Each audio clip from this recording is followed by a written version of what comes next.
할렐루야. 우리 하나님 크신 은혜와 사랑이 우리 성도님들과 함께 하시기 바랍니다. 요즘에 웃을 일이 없다고 하시는 분들이 있어요. 목사님, 웃을 일이 없어요.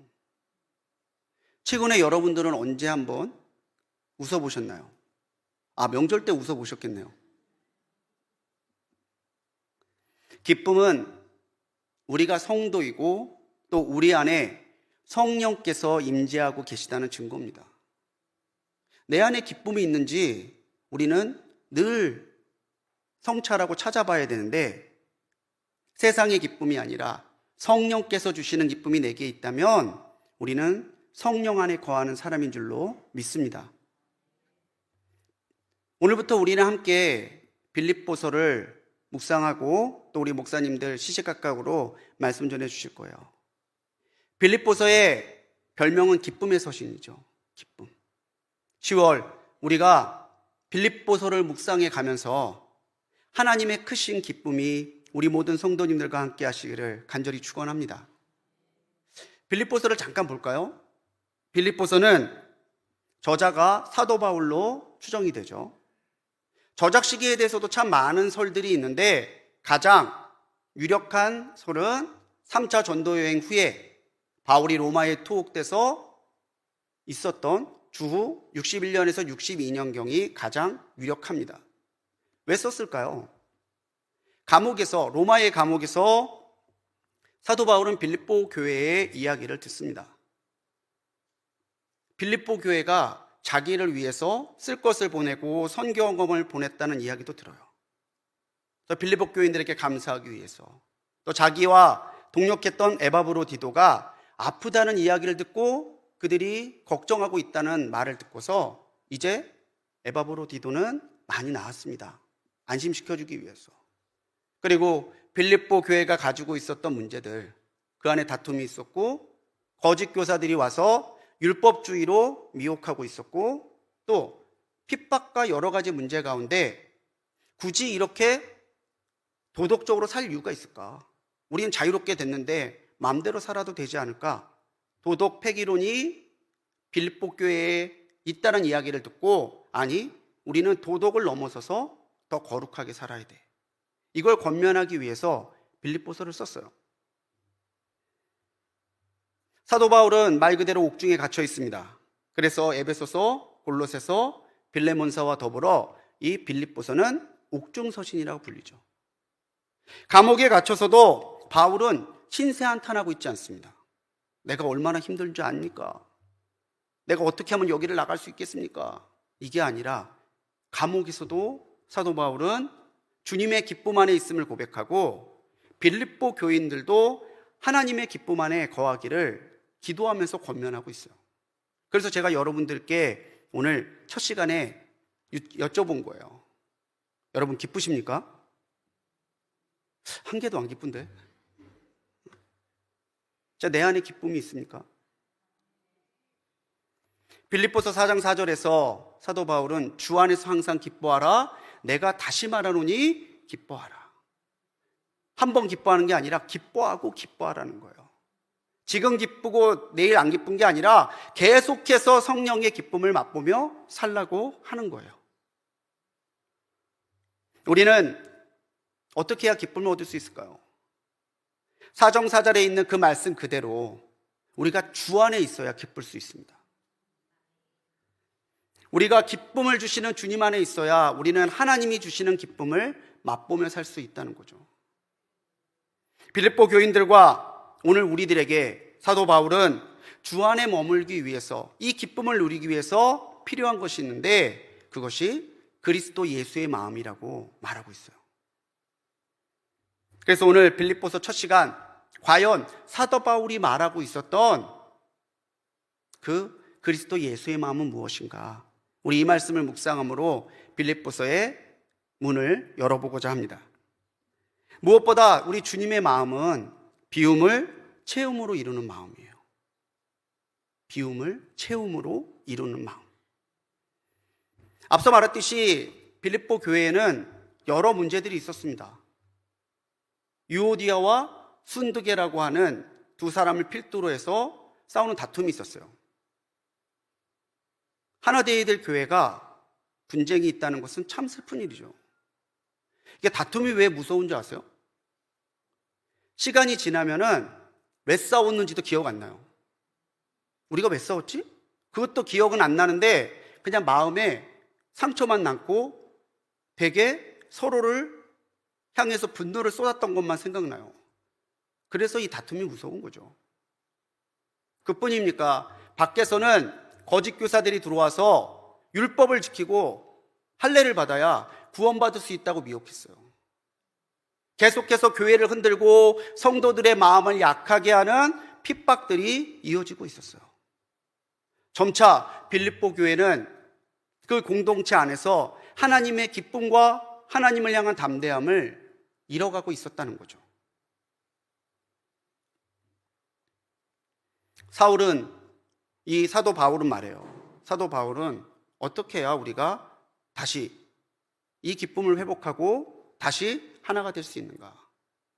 그 방법이 바로 우리가 그리스도 예수의 마음을 품고 그 마음으로 하나로 뭉쳐야지 그게 가능하다라고 권면하는 거죠. 2장 2절의 말씀에서 사도 바울은 말합니다. 같은 사랑을 가지고 뜻을 합하며 한 마음을 품어. 계속해서 마음을 같이 하고 같은 사랑을 가지고 뜻을 합하고 한 마음을 품어 하나됨을 강조하고 있는 거죠. 우리에게 그리스도 예수의 마음이 생기고 우리가 각자의 마음은 내려놓고 그리스도 예수의 마음으로 하나 되기 시작하면 그 안에는 하나님의 화평과 하나님의 역사가 일어나요. 그래서 사도 바울은 무엇보다 우리 예수님의 마음도 그런 마음이라는 거죠. 자기의 것을 주장하지 아니하고 하나님과 동등한 영광을 받기에 부족함이 없는데도 불구하고 그 모든 것을 내려놓고 우리 가운데 오셔서 우리와 같은 몸을 입은 자기의 비움의 역사가 예수 그리스도의 마음속에서 이루어진 하나님의 역사라는 거예요. 비우다. 오늘 7절 말씀에서 보면은 비우다라는 말이 나옵니다. 자기를 비워. 이 비우다라고 하는 말의 원형은 케노라는 단어를 쓰고요. 이게 명사형으로 바뀌면 케노시스라는 단어를 씁니다. 한번 따라해 보실까요? 케노시스. 이 케노시스만 여러분 아셔도 여러분들의 신앙과 삶이 굉장히 달라져요. 케노시스, 비움, 빔. 예수님은 하나님과 동등됨을 취하지 아니하시는 자기 비움으로 우리에게 구원의 길을 열어주셨어요. 가끔 제가 우리 그레이스랑 통할 때가 있어요. 근데 오늘 딱 말씀이 그래요. 주님이 비우시고 십자가를 져주심으로 그 십자가가 우리에게 구원의 능력이 되었죠. 그렇기 때문에 예수님의 비움, 케노시스는 초대교회의 굉장히 중요한 영성의 덕목이었고요. 또 성도들이 일평생 이루어 가야 할 영적 훈련의 모습이었어요. 케노시스. 어디 가서 케노시스 제가 설교했더니 샴푸 이름이라고 상처받았어요. 그런 샴푸가 있더라고요. 기억 안 나면 샴푸라도 보세요. 근데 오늘 우리는 주님의 마음에 가장 중요하고 가장 기본인 비움의 역사를 이루어가고 있는지는 살펴보아야 될 문제죠. 왜 비워야 될까요? 왜 우리가 케노시스를 실현하며 살아야 될까요? 비워져야 채워지기 때문이에요. 그래서 우리가 알아야 될 것은 비움은 채움의 시작이 되고요. 채움은 비움의 목적이 됩니다. 우리가 비울 때 채우시는 하나님의 역사가 시작돼요. 우리가 채워지는 것이 우리가 비워야 될 우리 신앙의 목적이 방법이 되는 거라는 거죠. 우리 안에는 죄의 뿌리들이 있습니다. 높아지고 싶은 교만이 있고요. 내 기쁨을 충족시키고자 하는 욕망이 있어요. 그런데 오늘 우리가 그 다툼을 따라 살지 아니하고 교만을 따라 살지 아니하고 내 기쁨만을 채우려고 하는 욕망을 따라 살지 않으면 그때부터 우리에게는 거룩한 결단, 케노시스의 결단이 나타나기 시작합니다. 그럴 때에, 그렇게 비울 때에 우리에게 채우시는 성령님의 역사하심이 나타나는 거죠. 우리가 은혜 받는 찬송 중에 184장 불길 같은 주성령이라는 찬송이 있어요. 거기 가사 중에 그런 가사가 있습니다. 모든 것 다 바치고 비고빈 내 마음에 성령 충만하도록 주여 채워주소서. 모든 것 다 바치고 비고빈 내 마음에. 부흥회 때 박수 치고 하시느라 가사 잘 묵상 못 하시죠? 열심히 이렇게 하시는. 여러분, 이 비고빈 내 마음에 성령께서 충만하게 채워주셔서, 이거 굉장히 깊은 고백이에요. 비워보지 않은 사람은, 주님의 채우심을 경험해보지 못한 사람은 절대 고백할 수 없는 고백이 이거예요. 마태복음 5장 3절에서 예수님은 말씀하십니다. 심령이 가난한 자는 복이 있나니 천국이 그들의 것이며. 오늘 우리가 주님의 케노시스를 잃어가면은 우리의 삶에 빈곤이 아니라, 결핍이 아니라 하나님께서 주시는 가난이 나타나요. 근데 그 가난한 심령을 가진 사람이 천국을 소유한대요. 비어있는 우리의 마음이 되어야 우리는 비로소 하나님의 나라에 가까워질 수 있기 때문이라는 거예요. 손에 쥐고 있어서는, 마음에 다른 것으로 가득 차 있어서는 하나님의 나라를 볼 수 없습니다. 그렇기 때문에 예수님의 자기 비우심은 우리를 하나님의 나라로 인도하시는 길이 되고, 성도들의 자기 비움은 있는 곳에서 하나님의 나라를 더 풍성하게, 더 넓게, 더 굳게 세워가는 방법이 되는 거죠. 주님의 이 자기를 비우는 거룩한 겸손, 우리에게 이 겸손이 있어야 우리는 주님을 따라 자신을 비우는 케노시스의 성령을 이뤄갈 수 있어요. 겸손이 무조건 자기를 낮추는 게 겸손이 아닙니다. 목사님 잘생기셨어요. 부끄럽습니다. 이게 겸손이 아니고요. 진정한 겸손은 하나님의 나라를 위해서라면은 내가 기꺼이 낮아질 수 있는 것을 기뻐하는 것, 그게 진짜 겸손이에요. 하나님의 나라가 그렇게 비워낸 우리 삶의 중심이 될 때에 우리는 기꺼이 참을 수 있습니다. 기꺼이 용서할 수 있습니다. 기꺼이 사랑할 수 있습니다. 기쁘게 주님을 나의 주님이라고 고백하고 증거할 수 있게 되는 거죠. 우리 안에 이 기쁨이 있냐는 거죠. 왜 내게 기쁨이 없습니까? 내가 왜 예수를 믿고 내가 왜 교회를 다니는데도 내 심령은 이렇게 답답합니까? 답답함이 차 있잖아요. 그러니까 답답하죠. 슬픔이 차 있잖아요. 그러니까 안 기쁘죠. 높아지고 싶잖아요. 그런데 현실은 높아질 수 없잖아요. 그러니까 불만이 쌓이죠. 채워지지 않아야 될 것이 채워져 있으니까 우리에게 기쁨과 평안이 없는 거예요. 여러분, 감당할 수 없을 만큼 벅찬 기쁨을 누렸을 때를 한번 회상해 보십시오. 주님, 내가 너무 기쁩니다 고백할 그때가 여러분들의 마음이 세상으로 가득 차 있을 때입니까? 아니면 하나님이 주시는 은혜와 사랑으로 충만해져 있을 때입니까? 밖에 있는 빌립보 교인을 감옥에 갇혀 있는 바울이 위로하고 있는 것은 과연 누가 하나님의 나라를 소유하고 살고 있는지를 보여주는 증거예요. 밖에서 마음대로 돌아다닐 수 있는 빌립보 교인들은 다투고 슬퍼하고 힘들어하는데, 갇혀 있는 바울은 너희들 기뻐해야 돼. 나도 기뻐해. 너희들도 주 안에서 기뻐해. 기쁨을 얘기할 수 있는 것. 그것은 오늘 우리에게 주시는 이 기쁨이 하나님 앞에 우리가 온전하게 비워져 하나님이 주시는 하나님의 나라 가운데 그 평안을 누리는 사람이 기뻐할 수 있음을 보여주는 거예요. 경제가 어려웠을 때는요, 많이 가진 것이 성공적인 삶이라고 그렇게 생각될 때가 있었어요. 저 사람은 집이 몇 평이래. 누구네 둘째 아들 봤어? 차? 벤츠 타고 갔던데? 성공했네. 예전에 그랬다는 거죠. 근데 요즘에는 또 다른 사회적 흐름이 있어요. 비워내는 거예요. 미니멀 라이프, 스몰 웨딩, 그리고 다이어트. 세상도 비워내는 것에 영향력을 압니다. 근데 역설적으로 은혜로 살아간다는 우리 그리스도인들이 더 많이 가지려고 하고 더 많이 높아지려고 하고 그게 채워지지 않아서 불평과 불만 속에 살아요.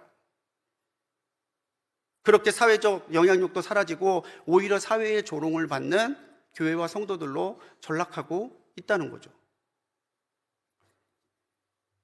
여러분, 우리가 알아야 될 게 있어요. 결핍과 가난은 다릅니다. 결핍은 채우려고 할수록 공허해져요. 하지만 하나님의 주시는 가난은 내가 비우면 비울수록 오히려 하나님의 은혜로 더 풍성해진다는 거죠. 내가 연약함을 고백하면 하나님은 강하게 하십니다. 내가 질병 가운데 있음을 고백하면 하나님은 낫게 하십니다. 내게 사랑 없음을 고백하면 하나님은 내가 하나님의 사랑으로 살아갈 수 있도록 하나님의 사랑을 주십니다. 그게 가난이에요. 공허하면 사람들은 세상의 꼴로 그 공허를 채우려고 그래요. 홈쇼핑 잘 보고 마트 백화점 다니면서 사들이고, 그런데 그들의 마음에 아무리 사들이고 아무리 택배로 시켜도 공허함이 사라지지 않는다면 그들은 가난한 사람들이 아니라 결핍한 사람들이에요. 우리가 가난한 사람들이 아니라 결핍한 사람들이 된다면 이게 얼마나 슬픈 일입니까? 혹시 여러분들 가운데 좋은 차를 타도, 혹시 여러분들 가운데 명품을 들고 다녀도 마음에 아직 기쁨과 평안이 없다면 그때는 채울 때가 아니라 비울 때예요. 그때는 내 결핍을 메우려고 할 때가 아니라 하나님의 충만을 받기 위해 가난해질 때라는 거죠. 그게 그리스도 예수의 마음이라는 거예요. 너희 안에 이 마음을 품으라. 자신을 따라 이제 이 모든 세상을 살아가야 될 성도들에게 예수님은 말씀하시는 거죠. 너희를 비우라. 케노시스의 은혜를 따라와라. 그럴 때 하나님은 긍휼히 여기시고, 그럴 때 그 사람에게, 그 마음을 가진 사람들에게 하나님의 은혜를 더하여 주실 줄 믿습니다. 바울이 빌립보 교인들에게 두 번째로 알려주는 하나님의 마음은 복종으로 하나님의 뜻을 이루는 마음이에요. 오늘 저는 서재희 지사님 기도와도 통했어요. 낮아지게 하시고 순복하게 하시고. 설교를 자꾸 이런 식으로 미리 말씀을 하시면 제가 할 얘기가 없어지는데, 오늘 빌립보 교인들에게 예수님은 복종을 이루시는 분이라고 사도 바울은 말해요. 우리가 억지가 아니고 기쁨으로 나를 비워내고 하나님의 기쁨 가운데 끌려가면은, 그렇게 이끌려 살면은 오늘 우리는 기쁨으로 하나님의 말씀과 하나님의 뜻에 복종하는 사람이 될 수 있어요. 복종이라고 하는 말은 헬라어로 휘페코스라는 단어를 씁니다. 그런데 이 중에 이 휘페라는 단어는요, 휘포, 아래라는 전치사예요. 아래. 벌써 감이 오죠? 우리 말로 복종, 한문은 옷복과 따를 종자를 쓰는데, 이 복이 혼자 있으면 옷이라는 뜻인데요, 그 뒤에 다른 게 붙으면 가까이 붙다라는 뜻을 포함하게 됩니다. 복무하다, 가까이 붙어서 자신이 해야 될 일이 복무예요. 복종은요, 가까이 붙어서 따라가는 게 복종이에요. 하나님보다 아래에서, 하나님께서 붙여주신 사람보다 아래에서 그들과 가까이 붙어, 하나님과 가까이 붙어 하나님이 주시는 일들을 하나하나 해나가는 것, 그게 복종이라는 거예요. 하기 싫은데, 진짜 해야 되는데, 이게 복종이 아니라 가까이 붙어서 더 낮은 그 자리에서 하나님의 일을 이루어가는 게 겸손이라는 거죠. 바울은 빌립보 교인들에게 이렇게 권면하는 거예요. 너희 예수님 믿는다며, 주님의 교회라며, 그럼 휘포, 하나님과 사람들 앞에서 낮아져야지. 죽기까지 복종하셨던 예수님처럼 나를 비우고 하나님이 주시는 뜻에 복종으로 따라가야지. 예수님을 이야기하면서 바울은 이 이야기를 빌립보 교인들에게 하고 있는 거죠. 예수님은 억지로가 아니라 스스로 자원하셔서 기쁨으로 자기를 비우시고 우리와 같은 몸을 입고 오셔서 죽어주셨어요. 이게 성육신의 신비라는 거죠.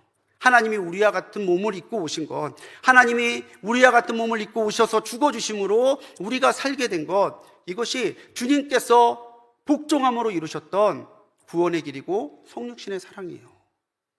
그 사랑을 우리가 받고 누리고 있는지를 믿으시기 바랍니다. 믿으시기 바랍니다. 믿으시기 바랍니다. 우리는 이상하게 3-4번 해야 되더라. 예, 그 사랑, 성육신에 담겨있는 사랑을 오늘도 우리는 누리고 살죠. 마태, 마가, 누가 공간복음에는 예수님이 거룩한 모습으로 변화됐던 변화선 사건이 기록되어 있어요. 마치 사극을 보면 왕이 백성과 더 소통하기 위해서 왕복을 벗어버리고 백성과 같은 옷을 입고 백성 가운데로 오는 장면이 있죠. 자맹이라고도 하고 또 미행이라고도 해요. 감히 우리가 쳐다도 볼 수 없는 왕이신 하나님이신 그분이 우리와 같은 몸을 입고 우리 가운데 오셔서 우리처럼 되셨고, 우리를 위해 사셨고, 우리를 위해 죽어주셨고, 우리를 위해 부활하셨고, 우리를 위해 승천하셨어요. 누구 때문에? 나 때문에. 나 때문에. 그 모든 것이 예수님께는 억지로 한 것이 아니라 기쁨으로 자원함으로 했던 복종이라는 거예요. 그래서요, 복종은 낮아지는 것이고요, 가까이 다가가는 것이고요, 자원하는 거예요. 그래야 억지가 아니라 기쁨으로 섬길 수 있다라고 하는 거죠. 자, 그럼 어떻게 하면 우리가 기쁨으로 복종하는 비움의 삶을 살 수 있을까요? 비우라 비우라 하는데 도대체 어떻게 하는 거예요? 충만해지면 돼요. 내 안에 빈칸을 만들지 않고 내 안에 예수로, 성령으로 충만해지면 다른 게 들어올 수가 없어요. 나는 충만하게 하나님 앞에 채워주시기를 기도했을 뿐인데, 나를 충만하게 채우신 성령께서 밀어내서 비워내게 만드셨다는 거죠. 그래서 우리가 성령 충만, 은혜 충만 기도하는 거예요. 충만해서 뭐 할 건데요? 나 충만해. 봤냐? 이러려고? 내가 얼마나 충만한 사람인지 봤어? 이러려고? 아니요, 충만해야 다른 게 들어올 수 있는 틈이 없어지기 때문이에요. 한번 비워보려고 한번 비워보세요. 안 돼요. 저도 안 되더라고요. 그런데 주님은 채워주실 수 있잖아요. 채워주시는 주님께 나를 열고 채워주세요 기도했더니 하나님이 채워주심이 있으면 그만큼 하나님이 기뻐하지 않는 것들은 밀려나더라는 거죠. 세계적인 바울 신학자인 톰 라이트는 빌립보서 2장 주석책에서 예수의 신성은 충만한 것이었고, 이 충만함은 예수가 자신의 이익을 위해 그 신성을 사용하지 않았기 때문이다라고 설명하고 있습니다. 주님은 완전한 신성을 가지고 계셨던 분이죠. 그래서 다른 게 주님 안에 끼어들어올 수 없는 거예요. 그렇다면 우리가 주님의 그 충만한, 주님의 신성한 은혜를 받게 된다면 우리 또한 다른 게 끼어들지 못하는 은혜의 사람으로 살아갈 수 있다는 것을 우리가 기억하며 살아야 되는 거죠. 우리 예배 전에도 나오는 찬양이지만 송견민 목사님의 충만이라는 찬양이 있어요. 충만. 이 찬양의 후렴은 나는 예수로 충만하네, 그것만 반복이에요. 난 예수로 충만하네. 난 예수로 충만하네. 난 예수로 충만하네. 이것이 우리 신앙의 본질이에요. 예수로 충만하고 성령으로 충만하는 것. 그래야 식어진 우리 가슴에 다시 불이 붙습니다. 끊어진 우리의 기도가 다시 이어집니다. 우리의 예배에 힘이 붙고 우리의 예배가 하나님이 임재하시는 거룩한 예배가 됩니다. 한번 따라해 보실까요? 나를 충만하게 채워주소서. 그 믿음, 그 충만함을 간구하는 믿음이 있을 때야 우리는 비로소 주님 앞에 나와 주님처럼 하나님 앞에 복종하는 삶을 살 수 있는 거예요. 내 능력으로 비워보려고 해보세요. 안 돼요. 내 능력으로 복종하려고 해보세요. 불평과 불만만 생겨요. 하지만 주님의 사랑으로, 주님의 은혜로 충만해져서 주님을 따라가면 복종은 힘들고 어려운 일이 아니라 매일매일 주님과 함께 손잡고 걸어가는 기쁜 일이 될 것이고 복된 일이 될 거고 우리의 일상이 될 거예요. 다음 주부터 여리고 특별 새벽 기도회가 시작됩니다. 잘 비우고 충만해질 수 있는 좋은 기회죠. 아시안게임 표 중에 하나가 보니까 다시 뜨겁게 더라고요. 다시 뜨겁게. 다시 뜨겁게 예수로 충만하시는 우리 성도님들 되시기 바랍니다. 그리고 주님이 이루셨던 것처럼 주님의 그 모든 복종의 삶을 오늘 내 삶과 내 일상으로 이루어 가시며 복종하는 가운데 도리어 불만과 불평이 아니라 하나님의 기쁨을 누리게 되시는 우리 성도님들 되시기를 간절히 축원합니다. 바울이 말하는 예수님 마음의 세 번째 설명은 하나님의 영광이에요.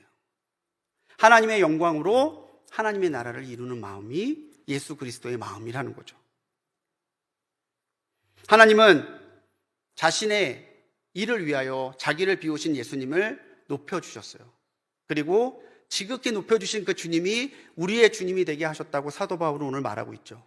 2장 9절로 10절입니다. 하나님이 그를 지극히 높여 모든 이름 위에 뛰어난 이름을 주사. 어떻게 하나님이 이 영광을 그리스도 예수께 허락하셨을까요? 하늘에 있는 자들, 땅에 있는 자들의 모두가 무릎 꿇고 주님이라고 고백하게 하셨을까요? 주님이 비우심으로, 주님이 복종으로 하나님의 뜻을 이루시고 하나님의 나라를 세우셨기 때문이에요. 그래서 우리가 예수 그리스도를 오늘 나의 주님이라고 고백하는 거죠. 글로리아 데오, 라틴어로 하나님의 영광이라는 뜻인데 이 글로리아 데오는 종교개혁자들의 신앙 캐치프레이즈이기도 했어요. 나는 하나님의 영광을 위해 사는 거야. 하나님의 영광은 하나됨의 역사입니다. 하나님이 영광을 이루셔서 예수님이 성부, 성자, 성령 삼위일체 하나님의 하나됨을 이루셨어요. 그렇다면 오늘 우리가 우리의 주인 되신 예수를 따라 하나님의 영광을 위해 살면요, 하나님과 우리는 하나가 돼요. 하나님과 교회는 하나가 돼요. 교회와 성도는 하나가 돼요. 오늘 우리가 하나님의 영광을 이뤄가면 하나님이 영광 받으시지만 동시에 하나님의 그 영광을 통해서 성도된 우리들도 하나님의 그 놀라운 영광에 참여하는 복된 사람이 된다는 사실을 기억하시기 바랍니다. 하나님이 영광 받으시는 곳이 하나님의 나라죠. 눈에 보이지 않지만, 지도에 나와 있지 않지만 하나님이 영광 받으시는 곳이 가정이 된다면, 교회가 된다면, 나라가 된다면, 온 세상이 된다면 바로 거기가 하나님 나라예요. 우리가 하나님의 영광을 추구하며 살아야 되는 것은 우리 성도들에게는 하나님의 나라를 이루어가고 세워가야 될 책임이 있기 때문입니다. 빌립보 교인들에게 사도 바울은 말하는 거죠. 야, 니네가 다툴 때냐? 지금 니네들이 거짓 교사 이야기를 듣고 그런가 배 미혹돼서 따라갈 때냐? 너희들이 성도의 거룩한 삶 포기하고 하나님의 영광을 추구하며 살지 않는 이런 때가 지금 너희들 그런 때냐? 이 모든 것들을 해나갈 수 있는 것은 빌립보 교회가 다시 하나님의 영광을 구하고 하나님의 영광을 드러내는 거룩한 공동체가 되는 거예요. 저는 우리 불꽃교회가 그렇게 하나님의 영광을 드러내는 복된 교회가 되기를 간절히 소망합니다. 어떤 여학생이 아빠 폰을 봤더니 자기 전화번호가 딱 딸, 그냥 딸 이렇게 저장돼 있더래요. 봤더니 딸, 자기 번호. 근데 이 청년이 학교를 졸업하고 취업을 했어요.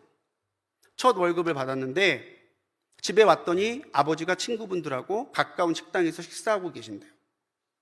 굳이 거기까지 가서 딸 웬일이야? 놀라는 아빠한테 아빠, 제가 오늘 첫 월급 받아서 아빠 용돈 드리려고 왔어요. 근데 아버지는 얘는 또 뭘 이런 걸 이러면서 친구들이 오 이러니까 오늘 내가 살게. 오늘 내가 우리 딸 준 용돈으로 내가 밥을 살게. 기분이 너무 좋아졌다는 거예요. 나중에 아빠 폰을 봤더니 자기 번호가 세상에서 가장 예쁜 우리 딸이라고 바뀌어 있더래요. 그냥 딸이 아니라. 물론 자녀의 존재만으로도 부모는 기쁘지만 자녀가 부모를 기쁘게 하면은 그 자녀에게는 더 애정이 가잖아요. 똑같은 성도라고 해서 다 같은 성도가 아니더라고요. 하나님의 기쁨이 되는 성도가 있고요, 하나님을 높이는 성도가 있고요, 하나님이 자랑하시는 성도들이 있더라는 거죠. 그 성도가 누구겠어요? 하나님의 영광을 높이며 살아가는 성도들이죠.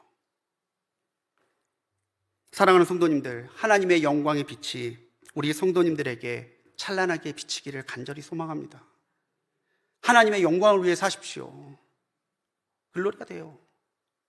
나의 말과 행함과 내가 있는 곳 그 어디에서나 하나님이 영광 받으시는 것을 사모하며 살아갈 때에 우리에게 그리스도 예수의 마음이 나타나고 그 마음을 따라 하나님의 나라가 더 굳건하게 세워질 것을 믿습니다. 사랑하는 우리 불꽃교회 성도 여러분, 빌립보서를 알아가면서 우리에게 그리스도 예수의 마음이 다시 뜨겁게 회복되기를 축복해요.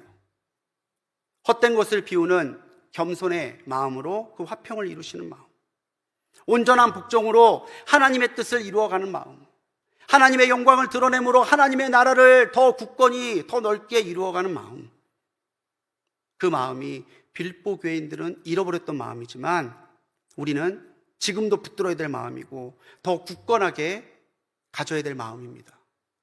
예수님의 마음으로 마음 굳게 먹고 더 기도하고 주님의 영광을 위해 더 기도하며 그리스도 예수의 마음으로 세상을 승리하며 살아가는 우리 성도님들 되시기를 주님의 이름으로 간절히 축원합니다.